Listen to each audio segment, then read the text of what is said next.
आज मैं आपके लिए एक बहुत ही हटके और एकदम ही अलग सी रेसिपी लेकर आया हूँ जिसका नाम है रोटीज़ा रोल्स। तो इसको बनाने के लिए पहले हम इसका स्टफिंग रेडी करेंगे और इसके स्टफिंग को बनाने के लिए हम एक पैन में या फिर एक कढ़ाई में लेंगे 2 से 3 बड़ी चम्मच तेल। तेल जब गर्म हो जाए तब आपको इसमें ऐड करना है 2 बारीक कट के अनियन यानी कि प्याज, और इस प्याज को हम तब तक भूनेंगे जब तक कि हल्के से सुनहरे यानी कि गोल्डन ब्राउन नहीं हो जाते।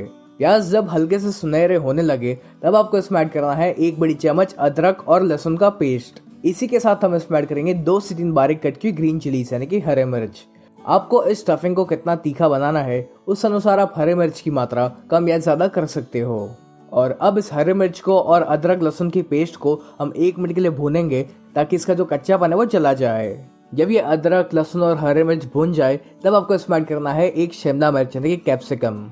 मैंने ये हरे वाले शिमला मिर्च का इस्तेमाल किया है। यदि आपके पास लाल और पीला वाला शिमला मिर्च हो तो आप उसका भी इस्तेमाल कर सकते हो। इसी के साथ मैंने लिया है 1/4 कप कॉर्न कर्नल यानी कि मकाई के दाने। ये जो मकाई के दाने हैं ये कच्चे ही है, आप चाहो तो उबले हुए मकाई के दानों का इस्तेमाल कर सकते हो। आपके पास यदि और भी कोई सब्जी वगैरह अवेलेबल हो तो आप उसका भी इस रेसिपी में इस्तेमाल कर सकते हो। अब हमें इस कैप्सिकम को और मकाई के दानों को मीडियम फ्लेम पर तकरीबन 2 मिनट के लिए पकाना है। 2 मिनट हो चुकी है तो अब हम इसमें ऐड करेंगे उबले हुए आलू। तो मैंने 4 मीडियम साइज के आलूओं का इस्तेमाल किया हुआ है और इस आलूओं को हम इसमें ग्रेट करके ऐड करेंगे। आलूओं को हम ग्रेट इसलिए कर रहे हैं ताकि इसमें आलू के कोई भी बड़े बड़े लम्स ना रह जाए। चलिए मैंने सारे आलूओं को ग्रेट कर लिया है तो इस आलू को हम इस स्टफिंग में एक बार मिक्स करेंगे।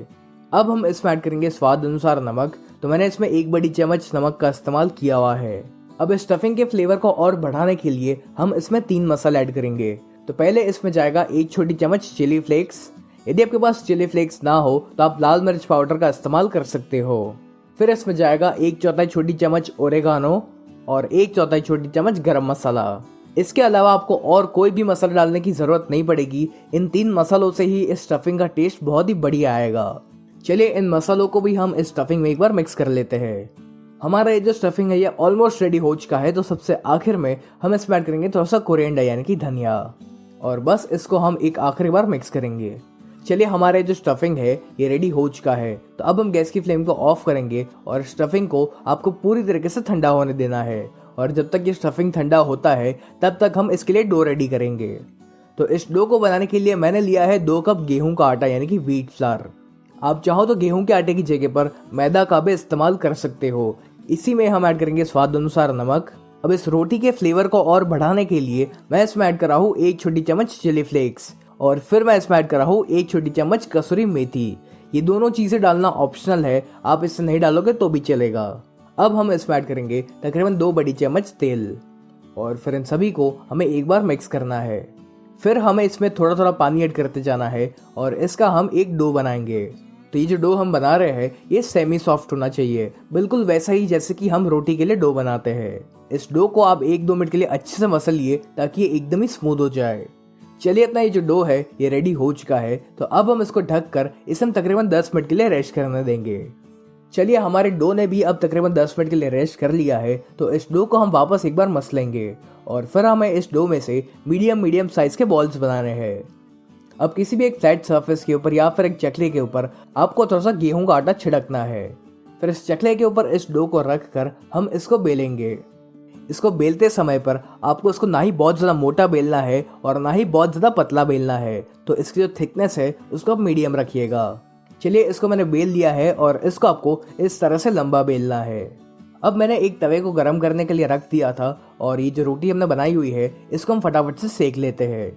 तो इसको आप मीडियम या फिर हाई फ्लेम पर ही सेकिएगा। यदि आप इसको स्लो फ्लेम पर सेकने जाओगे तो आपकी जो रोटी है ये काफ़ी हार्ड बनेगी और फिर आप उसको फोल्ड करने में काफ़ी दिक्कत आ सकती है।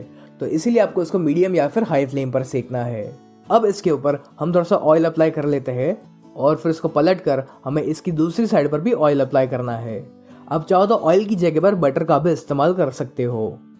चलिए हमारी ये जो रोटी है ये अब सेक चुकी है। तो इसको हम बाहर निकाल लेंगे और ठीक इसी प्रकार से मैंने और भी रोटी को बनाकर रेडी कर लिया था।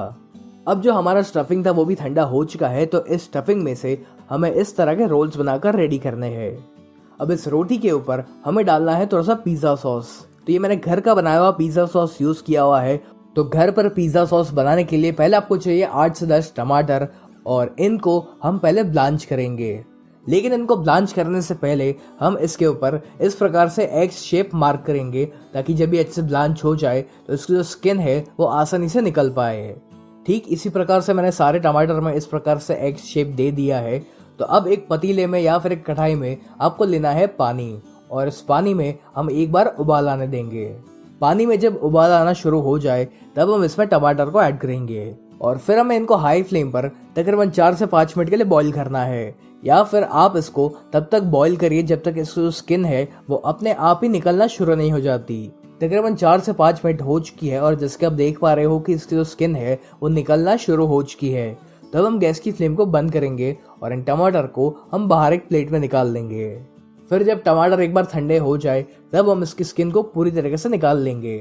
और क्योंकि हमने इस टमाटर के ऊपर एक्स शेप दिया हुआ था, इस वजह से इसकी जो स्किन है वो बहुत ही आसानी से निकल जाएगी।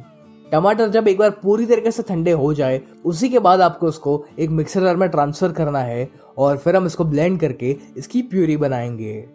इसको आप अच्छे से ब्लेंड करिएगा, इसमें टमाटर के कोई भी टुकड़े नहीं रह जाने चाहिए। चलिए, हमारी जो टोमेटो की प्यूरी है ये रेडी हो चुकी है। तो अब एक पैन में या फिर एक कढ़ाई में आपको लेना है 2 से 3 बड़ी चम्मच तेल। तो मैंने इसमें ऑलिव ऑयल का इस्तेमाल किया हुआ है, आप चाहो तो इसकी जगह पर रिफाइंड ऑयल का भी इस्तेमाल कर सकते हो। ऑयल जब अच्छे से गर्म हो जाए तब हम इसमें ऐड करेंगे 8 से 10 गार्लिक क्लोव्स यानी कि लहसुन की कलियां, और इनको मैंने एकदम ही बारीक बारीक चॉप करके रखा हुआ था। और अब हमें इस लहसुन को मीडियम फ्लेम पर तकरीबन 2 मिनट के लिए भूनना है, ताकि इसका जो कच्चापन है वो चला जाए। 2 मिनट हो चुकी है तो अब हम इसमें ऐड करेंगे एक बारीक कट किया अनियन यानी कि प्याज, और इस प्याज को हम तब तक भूनेंगे जब तक कि हल्का सा सुनहरा यानी कि गोल्डन ब्राउन नहीं हो जाता। आप चाहो तो इसमें इस समय पर थोड़े से नमक का भी इस्तेमाल कर सकते हो, ताकि ये जो प्याज है ये फटाफट से कुक हो जाए। प्याज जब हल्के से गोल्डन ब्राउन हो जाए तब जो टोमेटो की प्यूरी हमने बनाई हुई थी वो हमें इसमें ऐड करनी है, और इस टमाटर की प्यूरी को हमें अच्छे से पकाना है ताकि इसका जो कच्चापन है वो चला जाए। और इस टमाटर की प्यूरी को फटाफट से पकाने के लिए मैं इस समय पर इसमें 1 छोटी चम्मच नमक का इस्तेमाल कर रहा हूँ। अभी तो ये जो टोमेटो प्यूरी है ये काफी लिक्विड ही है, लेकिन हमें इसको पकाना है ताकि जो टोमेटो प्यूरी है ये काफी गाढ़ी हो जाए। तो इसको पकाने के लिए आप इसको ढक कर पकाइए, क्योंकि अगर आप इसको ऐसे ही खुले में पकाओगे तो इसके जो छींटे हैं वो बाहर गिर सकती है। तो इसको हम ढक कर मीडियम फ्लेम पर तकरीबन 5 मिनट के लिए पकाएंगे, और बीच बीच में आप इसको चलाते भी रहिए ताकि ये कहीं पर जल ना जाए। तकरीबन 5 मिनट हो चुकी है और ये जो टोमेटो प्यूरी है ये भी काफ़ी गाढ़ी हो चुकी है। तो अब आप गैस की फ्लेम को स्लो कर लीजिए, और अब मैं इसमें ऐड कर रहा हूँ 1 बड़ी चम्मच पेपरिका। पेपरिका की जगह पर आप इसमें लाल मिर्च पाउडर का भी इस्तेमाल कर सकते हो, और यदि आप इसको कम तीखा बनाना चाहते हो तो आप इसमें कश्मीरी लाल मिर्च पाउडर का इस्तेमाल कर सकते हो। अब मैं इसमें ऐड कर रहा हूँ आधा बड़ी चम्मच चिली फ्लेक्स, जिससे कि ये जो सॉस है ये थोड़ा सा और तीखा बन पाए। यदि आप ये अपने बच्चों के लिए बना रहे हो तो फिर चिली फ्लेक्स की मात्रा कम रखें, या फिर अगर आप इसको नहीं डालोगे तो भी चलेगा। फिर इसमें जाएगा 1 छोटी चम्मच ओरेगानो, 1 छोटी चम्मच ड्राई बेसिल। यदि आपके पास फ्रेश बेसिल लीव्स अवेलेबल हो आप उसका भी इस्तेमाल कर सकते हो।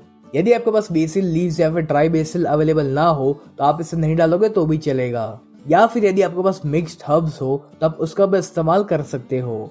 और सबसे आखिर में हम इसमें ऐड करेंगे 1/4 छोटी चम्मच काले मिर्च पाउडर यानी कि ब्लैक पेपर पाउडर। अब बस हमें इन सभी चीजों को अच्छे से मिक्स करना है और इसको हम 1 मिनट के लिए और पकाएंगे। फिर मैं इसमें ऐड कर रहा हूँ 1 छोटी चम्मच शुगर यानी कि चीनी। चीनी का इस्तेमाल करने से ये जो सॉस है ये मीठा नहीं हो जाएगा, बल्कि इसका जो फ्लेवर है वो काफी बैलेंस हो जाएगा। और अब इसमें एक टैंगीनेस लाने के लिए हमें इसमें ऐड करना है 2 बड़ी चम्मच टोमेटो केचप, और बस इन सभी चीजों को हम एक बार मिक्स करेंगे। चलिए, हमारे जो पिज्जा सॉस है ये रेडी हो चुका है। तब हम गैस की फ्लेम को बंद कर देंगे और इसे हम पूरी तरीके से ठंडा होने देंगे। अभी तो हमारा जो पिज्जा सॉस है ये दरदरा है, आप चाहो तो उसको ऐसे ही इस्तेमाल कर सकते हो, या फिर आप चाहो तो इसको ब्लेंड करके इसको एकदम ही स्मूथ कर सकते हो। तो जब ये पिज्जा सॉस एक बार पूरी तरीके से ठंडा हो जाए उसी के बाद आप इसको एक मिक्सर जार में ट्रांसफर करिए, और फिर आपको इसको ब्लेंड करना है। लेकिन इसको ब्लेंड करने के लिए आप इसमें पानी का इस्तेमाल मत करिएगा। चलिए, हमारा ये बहुत ही बढ़िया सा पिज्जा सॉस रेडी हो चुका है। अब जो स्टफिंग का रोल हमने बनाकर रेडी किया हुआ था वो हमें इसके किसी भी एक साइड पर रखना है, और फिर हम इस रोटी को फोल्ड करते जाएंगे। अब इस रोल को हमें बीच में से एक बार कट करना है। चलिए, हमारा ये जो रोल है ये ऑलमोस्ट रेडी हो चुका है, और ठीक इसी प्रकार से आपको बाकी सारे रोल्स को भी बनाकर रेडी करना है। जब सारे रोल्स इसी तरह से बनकर रेडी हो जाए तब हम इसके ऊपर ऐड करेंगे थोड़ा सा चीज़। तो मैंने ये प्रोसेस चीज़ का इस्तेमाल किया हुआ है। आप चाहो तो मोज़रेला चीज़ का भी इस्तेमाल कर सकते हो। अब आप चाहो तो इसको ऐसे ही खा सकते हो या फिर आप इसको एक बार सेक सकते हो ताकि जो चीज़ है वो मेल्ट हो जाए। तो अब मैंने एक पैन में थोड़ा सा बटर लिया हुआ है और जब ये बटर मेल्ट हो जाए तब जो रोल्स हमने बनाकर रेडी किए थे वो हम इसके अंदर रखने हैं। अब इन रोल्स के ऊपर मैं थोड़े से मकाई के दाने रख रहा हूँ ताकि ये दिखने में और भी अच्छे लग सके। अब इसको ढक कर हमें इसे स्लो फ्लेम पर 1 से 2 मिनट के लिए पकाना है ताकि जो चीज़ है वो हल्का सा मेल्ट हो जाए।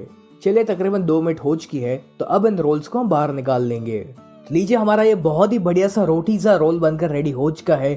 तो आप भी एक बार इस रोटीजा रोल की रेसिपी को ज़रूर ट्राई करना और आपको और कौन सी रेसिपीज देखनी है ये आप मुझे कमेंट्स में ज़रूर बताइएगा।